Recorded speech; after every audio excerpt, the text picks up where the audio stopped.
IPL ചരിത്രത്തിലെ ഇതുവരെയുള്ള ഏറ്റവും വലിയ ചേസായിരുന്നു KKR vs RR മാച്ചിൽ നടന്നത്.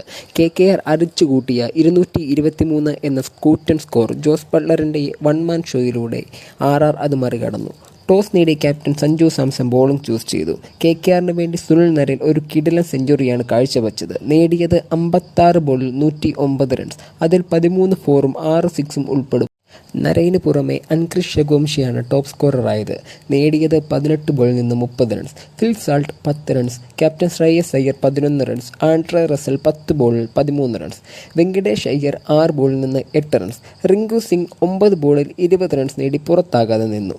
രാജസ്ഥാന് വേണ്ടി ട്രെന്റ് ബോൾട്ട്, യുസ്വേന്ദ്ര ചാഹൽ ഓരോ വിക്കറ്റ് നേടിയപ്പോൾ ആവേശ് ഖാൻ, കുൽദീപ് സെൻ 2 വിക്കറ്റ് വീതം നേടി. രാജസ്ഥാൻ്റെ ഇന്നിംഗ്സിൻ്റെ രണ്ടാം ഓവറിൽ തന്നെ യശസ്വി ജയ്സ്വാൾ മടങ്ങി. 9 ബോളിൽ നിന്ന് 19 റൺസ് നേടിയായിരുന്നു മടക്കം.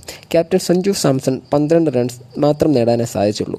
റിയാൻ പരാഗ് നേടിയത് 14 ബോളിൽ നിന്ന് 34 റൺസ്. അതിൽ 4 ഫോറും 2 സിക്സും ഉൾപ്പെടും.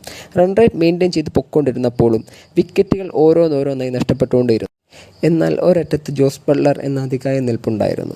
ഈഡൻ ഗാർഡൻ സാക്ഷ്യം വഹിക്കാൻ പോകുന്നത് ജോസ് ബട്ട്ലറിൻ്റെ വൺമാൻ ഷോ ആണെന്ന് പോലും ആരും വിചാരിച്ചു കാണില്ല. KKR ഈസിയായിട്ട് ജയിക്കുമെന്ന മാച്ച് ജോസ് ബട്ട്ലർ തൻ്റെ മികച്ച സെഞ്ചുറിയിലൂടെ തിരിച്ചു കൊണ്ടുവരികയായിരുന്നു. നേടിയത് 60 ബോളിൽ നിന്ന് 107 റൺസ്. അതിൽ 9 ഫോറും 6 സിക്സും ഉൾപ്പെടും. റോമാൻ പാവൽ 13 ബോളിൽ നിന്ന് 26 റൺസ് നേടി മികച്ച പിന്തുണ നൽകി.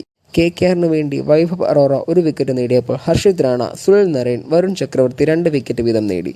ജോസ് ബട്ട്ലറാണ് പ്ലെയർ ഓഫ് ദി മാച്ച്.